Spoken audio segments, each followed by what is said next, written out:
약할 때 강함 되시네. 나의 보배가 되신 주 나의 모든 것. 오늘 주님께서 부활하셨던 그 사건을 기록하고 있는 성경의 말씀, 저와 여러분들이 함께 눈으로 보았고 소리내어서 읽었던 이 우리 주님의 부활의 이 사건은 2000여 년 전 실제 일어났던 사건입니다. 아무리 사람들이 예수님의 그 부활의 사건을 은폐하고 예수님의 부활의 사건을 믿지 못하도록 사악한 원수 마귀 사탄의 계략으로 인하여 많은 사람들을 미혹하고 현혹한다 할지라도 이 세상 유구한 역사가 또 흘러가고 또 흘러간다 할지라도 우리 주 예수님의 부활의 이 사건은 사실입니다. 인정하십니까? 그래서 오늘 저와 여러분들은 부활, 그 사실적인 사건이라고 하는 이러한 제목으로 말씀을 드릴 것입니다. 그런데 이것이 과연 우리들에게 어떠한 의미가 있는 것일까? 예수님이 부활하신 그 사건은 오늘 현대를 살아가는 저와 여러분들에게, 그리고 이 땅에 존재하고 있는 많은 인류에게 어떠한 의미가 있기에 기독교의 복음이 멈추지 않고 이 소식을 계속 전해야만 하고 계속 들려주어야만 하고 그리고 그에 따라 반응을 해야 하는지에 대한 것을 오늘 우리가 말씀을 통하여 듣고자 합니다. 자, 성경 말씀 같이 보시겠습니다. 요한복음 20장 19절, 성경은 이렇게 시작합니다. 이날 곧 안식 후 첫날 저녁 때에. 자, 이날은요 바로 예수님께서 금요일날 돌아가셨죠. 3시쯤에 운명을 하셨습니다. 그리고 이제 유대인들은 토요일날, 금요일날 해질 때부터 토요일 해질 때까지를 안식일로 지킵니다. 그래서 안식 후, 그러니까 주일이죠, 첫날 저녁 때에 제자들이 유대인들을 두려워하여 모인 곳에 문들을 닫았더니, 예수님이 지금 부활하셨는데요, 그 부활하신 예수님이 제자들을 찾아오신 것입니다. 성경은 여러 군데, 오늘 이 요한복음에는 앞부분에 20장 1절에 보면은 안식 후 첫날 일찍이 아직 어두울 때에 막달라 마리아가 무덤에 가서 돌이 무덤에서 옮겨진 것을 보았어요. 그리고 또 그 11절 이후에 보면은 마리아는 무덤 밖에서, 그러니까 빈 무덤이에요. 너무너무 예수님을 사랑하였던 막달라 마리아, 7 귀신에 들려 예수님을 만나서 새로운 인생의 전환점을 맞이하였던 막달라 마리아가 어떻게 주님의 그 은혜를 잊을 수 있겠습니까? 그러니까 비록 돌아가셨지만 마리아는 밤에 잠을 들 수가 없었어요. 예수님께서 자기에게 베푸셨던 은혜를 생각하니까 너무 가슴이 아픈 거예요. 그 억울하게 돌아가신 우리 예수님은 죄가 있는 분이 아닌데 그 비참하게 돌아가신 모습을 생각할 때 잠이 들 수 있겠습니까? 그래서 이 막달라 마리아는요, 무덤에 가서 예수님이 어떻게 돼요? 그 무덤을 지켰는데 보니까 무덤이 비어 있는 거예요.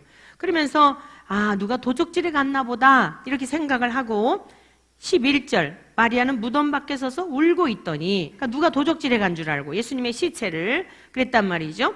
울면서 구부려 무덤 안을 들여다보니 흰 옷 입은 두 천사가 예수의 시체에 뉘었던 곳에 하나는 머리편에 하나는 발편에 있더라. 예수님은 안 계신 겁니다. 그러면서 천사들이 말하기를 여자여 어찌하여 우느냐, 그러면서 이렇게 이제 천사들이 이야기하는 거예요. 마리아가 대답합니다. 사람들이 내 주님을 옮겨다가 어디 두었는지 내가 알지 못함이니이다. 사랑하는 성도 여러분들이요, 우리 주 예수님의 은혜를 입은 자는 주님이 살아계시든지 주님이 눈에 보이든지 보이지 않든지 그 사랑은 한결 같을 수밖에 없는 줄 믿습니다. 이 말을 하고서요, 뒤로 돌이켜 예수님께서 서 계신 것을 보았으나 예수이신 줄을 알지 못하더라. 여러분이 얼마나 놀라운 사실입니까? 돌아가신 줄 알았는데 예수님이 뒤에 서 계신 거예요. 그리고 예수님께서 부르십니다. 여자여 어찌하여 울며 누구를 찾느냐. 그런데 그게 분명히 예수님이에요. 근데 여기 뭐라 그랬냐면 마리아는 그가 동산지기인 줄 알고, 감히 상상할 수가 없는 겁니다. 사람이 죽었다가 다시 살아난다는 것은 이거는 도저히 인간의 생각으로는 이해도 안 되고 납득도 안 되는 거예요. 오늘 이곳에 예배를 드리는 여러분들 중에도 예수님이 부활하셨다는 이 사실이, 죽었다가 다시 살아나셨다는 사실이 그냥 머리로는 알겠는데 가슴으로, 여러분의 전 존재적으로, 전 인격으로 믿어지지 않는 분이 계시다고 한다면, 오늘 그냥 믿어지는 은혜, 자연스럽게 믿어지는 은혜, 우리가 지금 자연스럽게 호흡하고 있듯이 하나님이신 그분이 이 땅에 오셔서 우리의 죄를 멸하시고 죽으셨다가 다시 살아나시는 것이, 그게 뭐가 어려운가? 지극히 상식으로 믿어지는 은혜가 있기를 축원합니다. 우리가 세상에서 살아가는 상식이라고 하는 것은 사실 다 사람들이 규정해 놓은 것이에요. 그러나 오늘 우리 주님께서 살아나신 것은 하나님 편에서 볼 때는 일상이라는 이야기입니다. 우리 편에서 볼 때는 기적이지만 하나님 편에서는요, 우리에게 호흡을 할 수 있도록, 숨을 쉴 수 있도록 공기를 주시는 일이나, 죽은 나사로를 일어나야, 나사로야 일어나라 라고 주께서 죽었던 나사로를 불러 세우셨던 것이나 하나도 어려울 게 없는 것입니다. 사랑하는 성도 여러분, 우리는 종교적 행위를 하는 게 아니에요.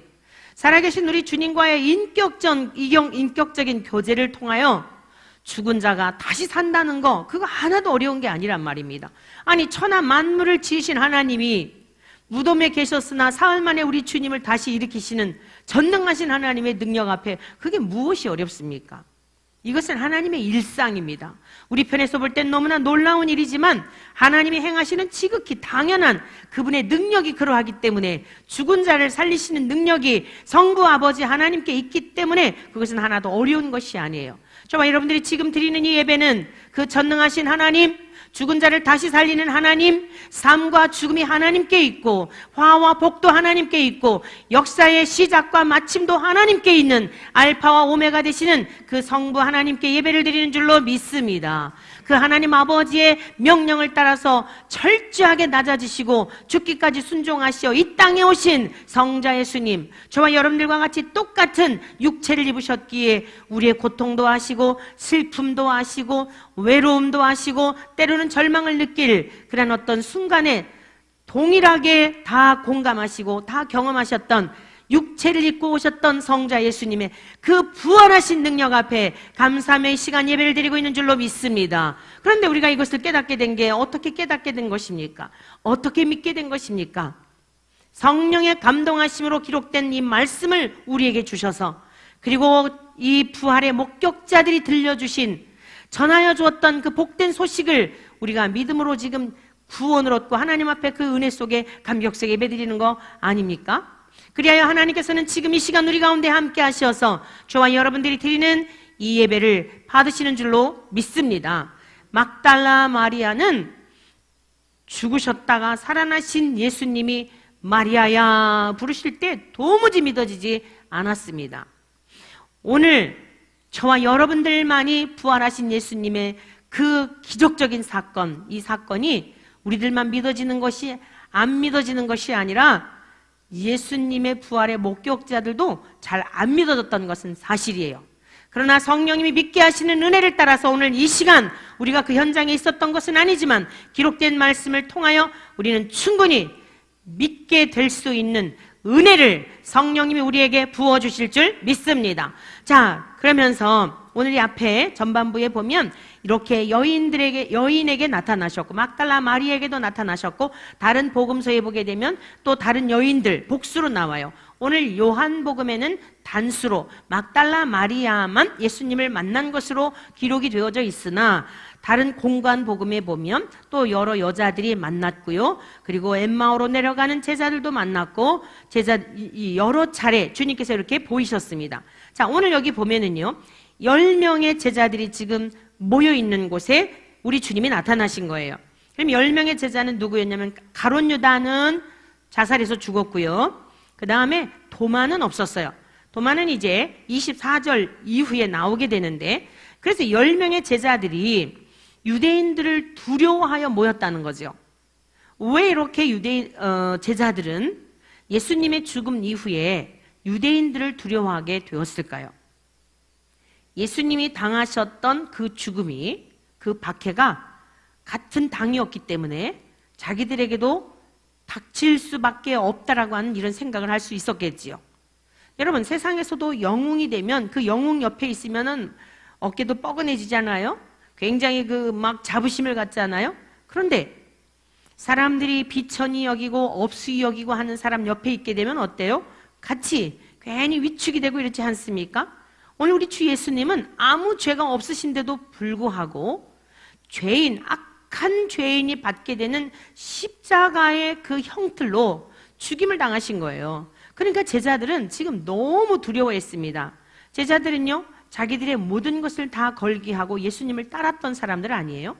왜 그랬느냐? 왜 자기들의 직업도 다 버리고 가족들도 뒤로 하고 그리고 예수님에게 자기들의 인생의 모든 것을 걸고 따라다녔던 이유는 무엇이었냐면, 예수님이 이렇게 비참하게 돌아가실 것이라면 절대로 그럴 일 없었을 거예요. 그렇지 않아요? 그렇게 일찍 3년 정도 따라다녔는데 그만 돌아가실 거라면 여러분들이 누구를, 아니 뭐 예수님을 따를 이유가 뭐가 있어요? 아무리 기적을 행한다 하더라도.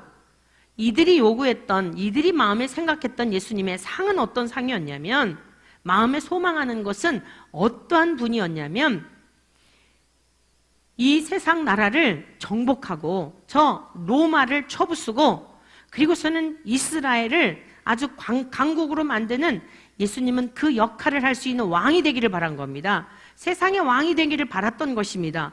그런데 그들의 생각은 완전히 다 이게 얼마나 잘못되었는지 하루아침에 그 모든 꿈들이 산산조각 난 겁니다.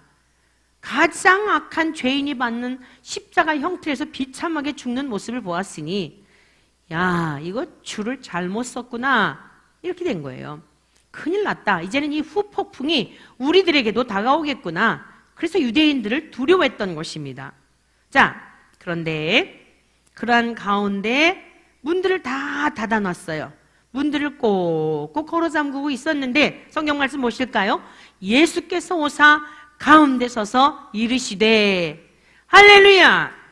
우리 인간의 절망 중에 있을 때에, 내 인생의 끝자락이라고 하였을 때에, 그때 주님을 만날 수 있는 절호의 기회인 것을 믿으시길 축복합니다.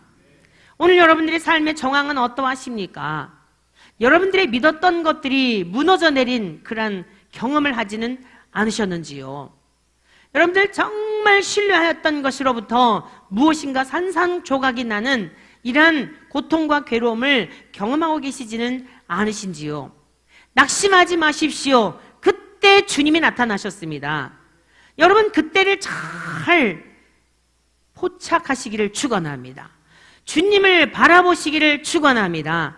문들을 닫아놓고 외부와의 모든 접촉도 다 차단한 채 두려워 떨고 있는 그때에 오셔서, 자, 부활, 이 사실적인 사건은 제자들에게나 오늘 우리들에게나 어떤 의미가 있는가? 첫 번째, 따라하시기 바랍니다. 평강을 누린다.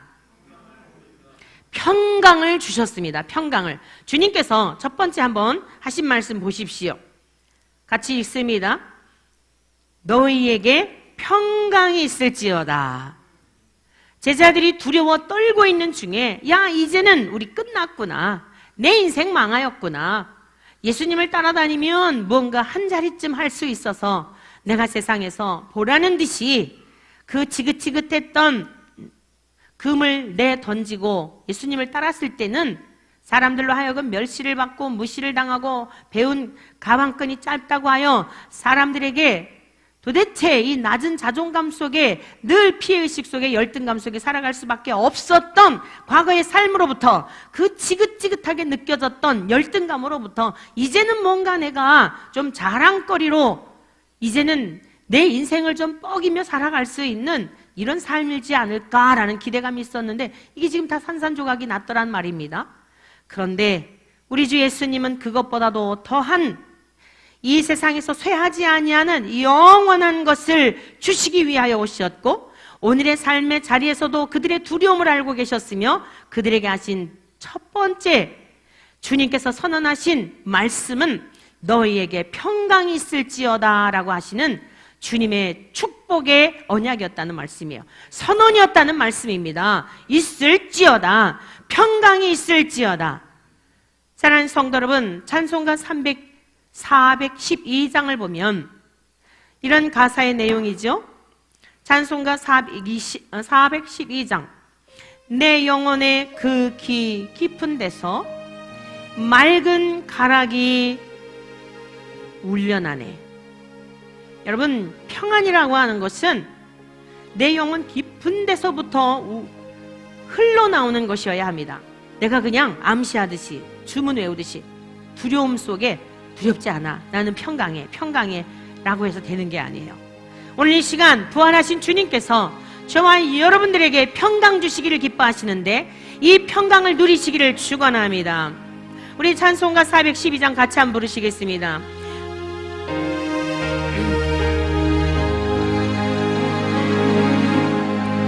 내 영혼이 그 깊은 데서 맑은 가락이 울려나니 하늘 걱정아 언제나 내 영혼이 거기 사네. 아멘.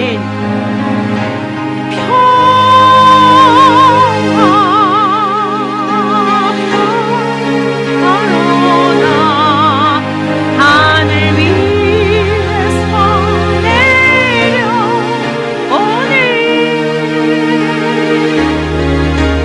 그 사랑의 물결이 영원토록 내 영혼이 덮으소서. 그렇습니다. 사랑하는 성도 여러분, 우리 주님은 저와 여러분들이 세상을 살아가면서 절망적일 수밖에 없고 한시적인 이 땅에서의 삶에 하루하루 살아가는 삶이 두려울 수밖에 없고 미래를 생각하면 염려가 되고 근심이 되는 이 모든 연약함을 다 아십니다. 주님은 이 연약함을 아시고 그래서 주님이 죽으신 겁니다. 영원한 것, 쇠하지 않는 것, 그 하늘의 것, 땅에 살지만 하늘의 것을 가지고 살아갈 수 있는 그 본래적인 삶을 우리에게 주시려고 주님께서는 저와 염려, 근심, 모든 두려움 다 끌어안으시고 십자가에서의 죽으심으로써 저와 여러분들에게 산 소망을 주셨으며 산 생명을 주셨으며 여러분 평강을 주신 줄로 믿습니다. 두려워하지 마십시오. 염려하지 마십시오. 어떤 것도 그리스도의 사랑에서 우리를 끊을 자가 없습니다. 세상의 어떤 두려움도 하늘로부터 내려오는 이 평강을 여러분 밑에서 샘솟듯 하는 것, 그 위에 돌을 갖다가 얹어놔 보십시오. 바위를 갖다 굴려 그 샘물을 덮어 보십시오. 그래도 샘물은 콸콸 흘러서 그 틈새로 향하여 물이 계속 흘러나가는 것을 여러분 우리 너무 잘 알지 않습니까? 오늘 하나님이 여러분들에게 우리 모두에게 주시는 평강은 얕은 그런 것이 아니에요. 어떤 조건 때문에 주시는 것이 아닙니다. 하늘로부터 내려오는 이 평화는 평화로다. 이 평화는요 어느 누구도 잠재울 수 없는 하나님이 주시는 특별한 은총이요 부활하신 주님만이 줄 수 있는 능력인 줄로 믿습니다. 이 평강을 누리시기를 축원합니다. 두 번째, 우리 주님의 이 부활의 사건은 실제적인 이 사건은 우리에게 어떤 의미가 있는 것인가? 따라하십시오. 영혼육의 부활이다. 그렇습니다. 우리가요 하루하루 살아가는 삶을 한번 돌아보십시오. 미래를 한번 내다보십시오. 지금보다 우리가 더 건강할지 지금보다 환경이 더 좋을지 한번 생각해 보시라고요. 저도 밤에 자고서는요 아침에 이렇게 일어나잖아요. 그러면은 그냥 옛날에 그 우리 어머니, 할머니들이 이렇게 다리를 쭉 펴지 못하시고 이러고서 하셨던 그 모습들이요 벌써 저에게도 있더라고요. 저도 한 주간 우리 권사님이 막 몸이 아프셨지만 저도 한 주간 같이 아팠어요. 우리 주님의 고난 이 주간에 저도 우리 주님만큼 감히 어떻게 그 피할 수 있습니까? 밤에 얼마나 막 이 기침이 심한지 정말 밤이 지옥이더라고요. 야, 몸이 아픈 분들의 고통을 생각해 보았어요. 이 몸살 감기가 나서 그냥 마디마디마다 손 마디마디마다 쑤시고 아프고 그러는데 그냥 저도 모르는 사이에 그냥 이게 신음소리가 나니까요. 그래서 이제 거실에 나와서 아유, 저는 신음소리를 내는 줄 몰랐는데 정 목사님 옆에서 왜 이렇게 신음소리를 내느냐 그래가지고 거실에 나와서 자곤 했어요. 야, 육체에 고통받는 분들이 얼마나 힘들까. 잠깐 몸살 감기 앓는데도 막 밤이 지옥처럼 느껴지더라니까요. 낮에는 이제 이렇게 활동을 하니까 해야 할 일들이 있으니까 누워 있을 수는 없잖아요. 그래 이제 밤에는 그냥 이 몸에 약한 부분들이 다 이게 나타나는데 그냥 장기간 동안 병상에 있는 분들을 가만히 한번 생각해 보니까 참 그 병마와 그 씨름하며 살아가는 그 분들의 그런 어떤 애환이라든가 이런 것들을 좀 잠시라도 경험하는 시간이었습니다. 여러분, 우리의 모든 인생은요, 가면 갈수록이 지금보다 다 약해지는 겁니다. 지금이 가장 건강한 때예요. 믿습니까? 지금이 가장 행복하고 지금이 가장 누림의 시간인 거를 여러분 믿으시고요.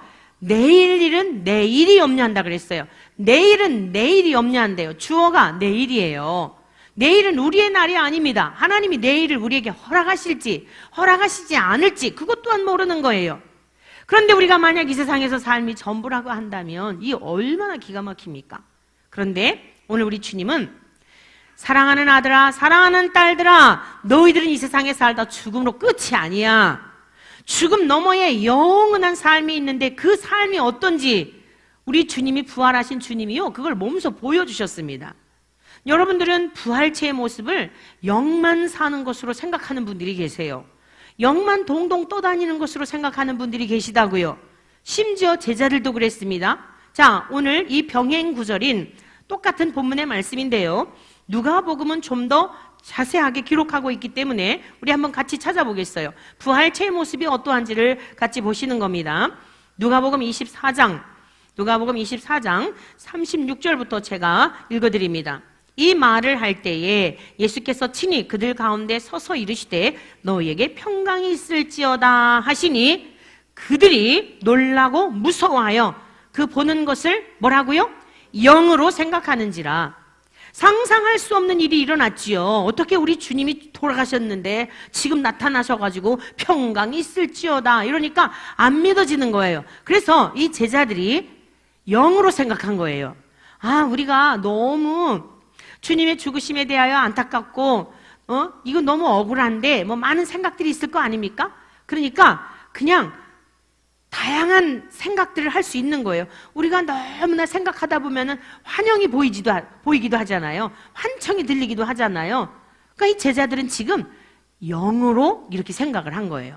그때 주님은 하나님이시잖아요. 예수님은 하나님과 동일하신 분이에요. 그 본질이 똑같아요. 사람의 마음을 다 꿰뚫어 보신다고요. 그러니까 예수님이 이렇게 말씀하셨어요.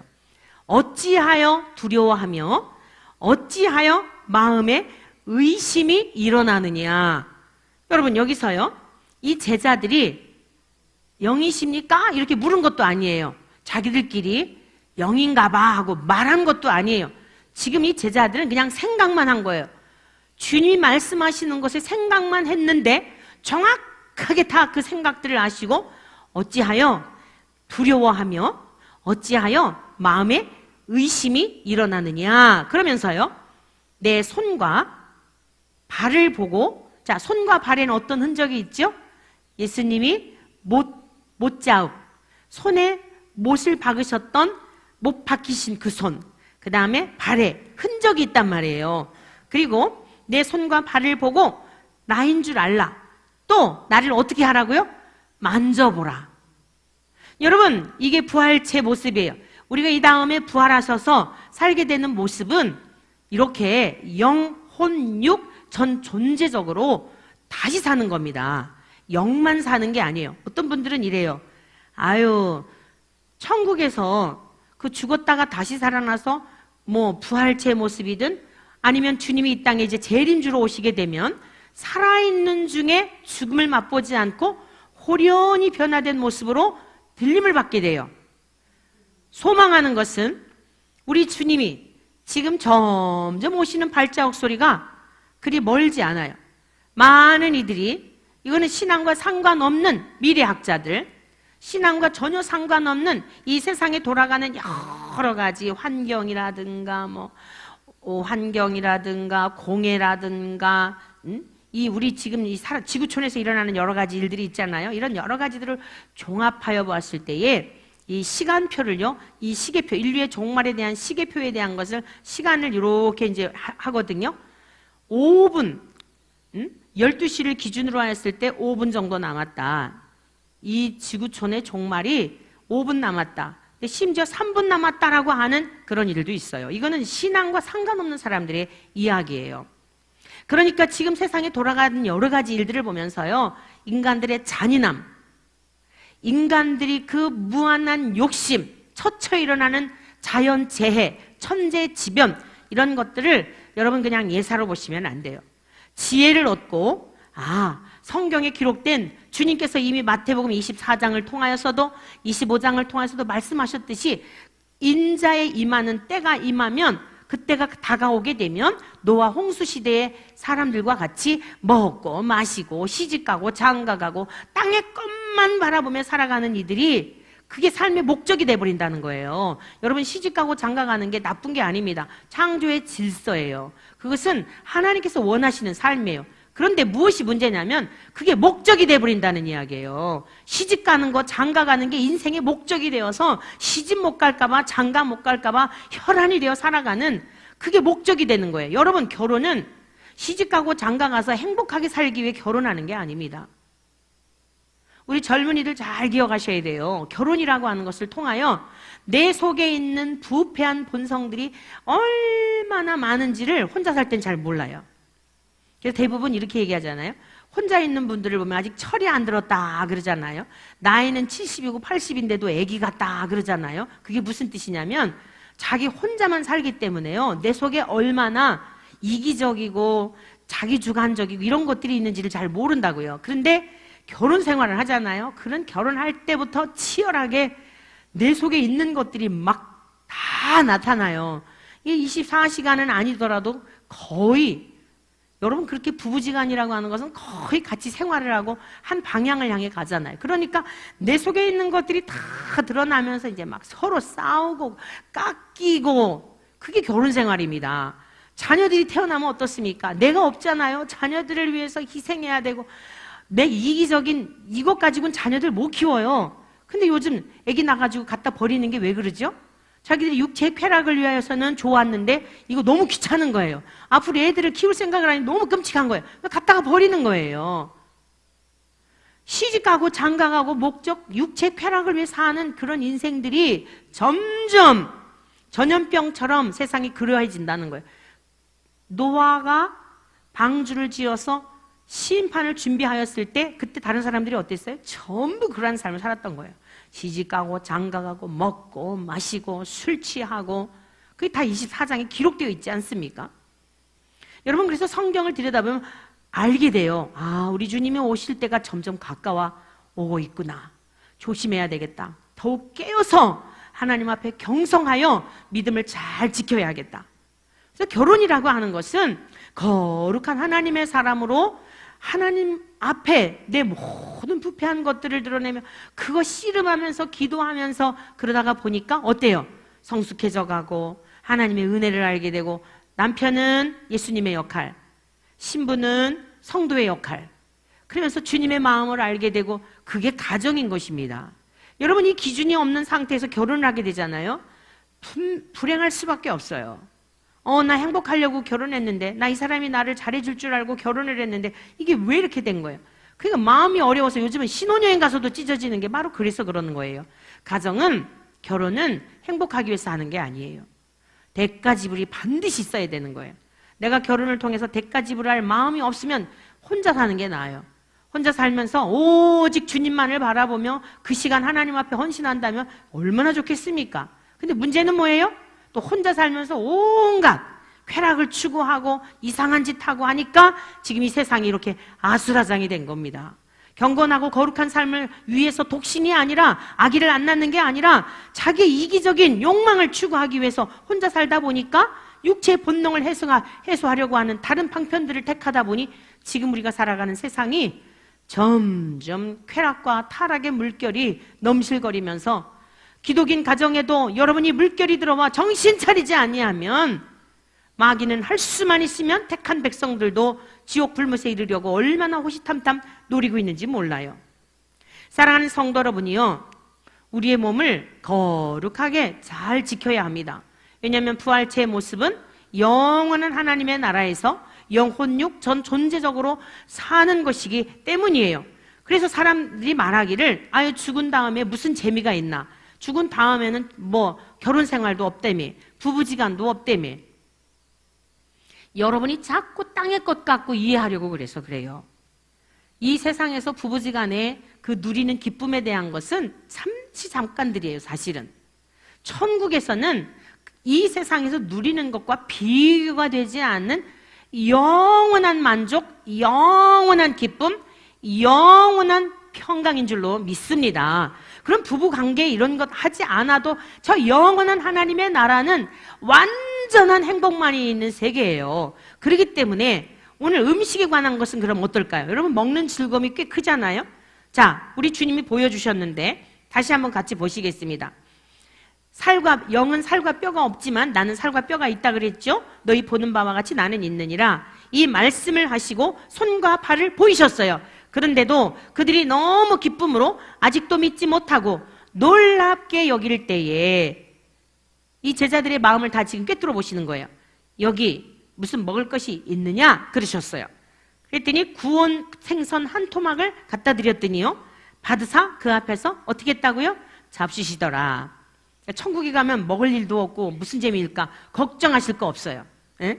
배설할 일도 없고 살찔 일도 없고 그 천국에서는 살찔 일도 없어요. 이제 대소변을 어디다 봐야 되나? 여러분 밤에 자다가 화장실 가는 거 엄청 귀찮잖아요.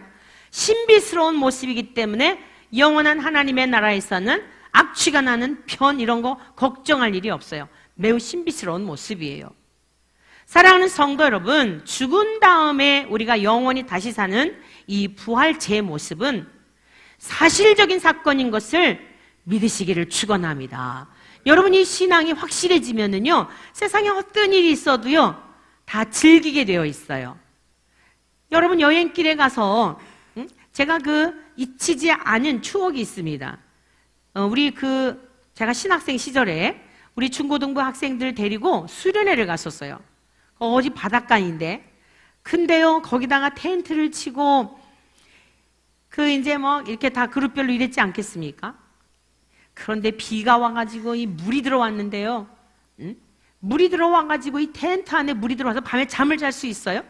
그런데도 여러분 어떻습니까? 그것을 즐긴다고요. 왜요? 여기 떠나서 곧 어디로 가요? 집으로 가니까. 여기가 내가 영원히 머물 곳이 아니니까 잠깐 텐트를 치고 사랑하는 우리 학생들과 함께 이 또한 추억 쌓게 하는 시간이니까.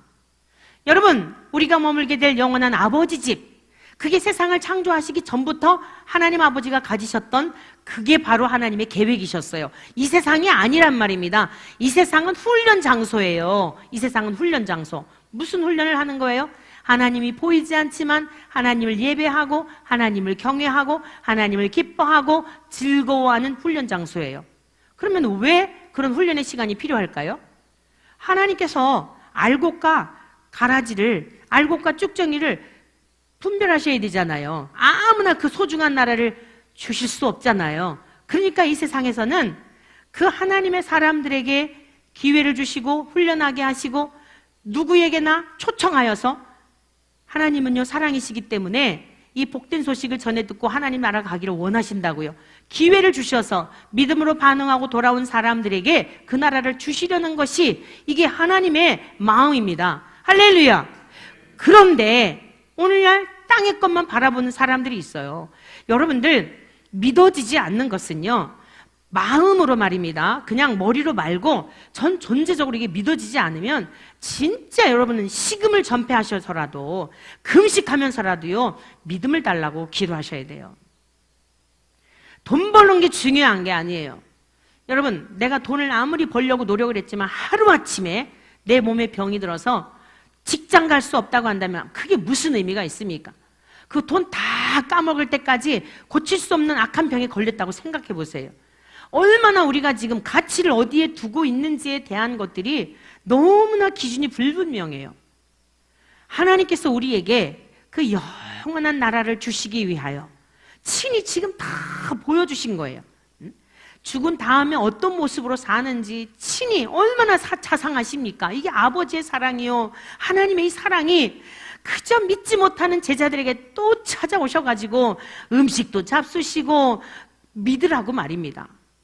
오늘 하나님께서 저와 여러분들에게 보내주신 성령님을 통하여서 믿어지는 은혜, 그냥 믿어지는 은혜, 전혀 의심 없이 믿어지는 이 은혜 주시기를 간절히 축원합니다. 자, 다시 본문으로 가보겠습니다. 본문으로 가봅니다. 21절. 예수께서 또 이르시되 너희에게 평강이 있을지어다. 아버지께서 나를 보내신 것 같이 나도 너희를 보내노라. 이 부활의 사건이요, 우리에게 무슨 의미가 있냐면 사명을 주셨습니다. 사명. 영원한 하나님의 나라를 우리가 확실히 믿는다고 한다면 이건 침묵할 수가 없는 거예요. 침묵할 수가 없는 겁니다. 멈출 수가 없는 거예요. 가만히 제가 보면은요, 우리 이제 막 광화문에서 학교에서 3.2km를 설교를 하면서 이렇게 다니잖아요. 그러니까 가만히 보면 몸에 좀 이렇게 힘이 빠질 때가 언젠가 보면 금요일 아침이에요. 그러니까 이전하고 달라요. 이전하고 확실히 이제 나이를 이게 그래서 그런가 보다, 그런 생각이 들어요. 그래서 어떤 분은 말리기도 해요. 목사님이 이제 나이도 있고 하니 그거 이제 그만하라고 이러는 분도 계셔요. 저를 아끼는 분이. 그러나 그럼 제가 할 일이 없는 거야. 아니, 할 일이 없는 게 아니라 살아야 할 이유가 없는 거예요. 만약 내가 복음을 전하지 않는다면 내가 이 세상에 살아야 할 이유가 뭐가 있지?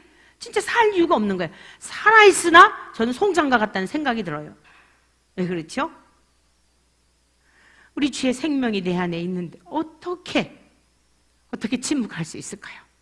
그러니까 아프다가도요, 전도할 날만 되면 초인적인 힘이 생기는 거예요. 몸이 힘들다가도 설교할 일이 있으면 발딱 일어날 수밖에 없는 거예요. 주님을 전할 일이 아니라면, 내 사랑하는 주님을 세상 속에 전할 그 사명이 아니라 시체란 말입니다. 아무리 음식을 먹어서 배불리는데 무슨 의미가 있을까요? 아니, 내가 호흡하는 의미가 어디가 있을까요? 사랑하는 성도 여러분, 이것은 저에게만 주신 사명이 아니에요. 정말 여러분 안에 예수의 생명이 있다고 한다면 침묵할 수가 없는 거예요.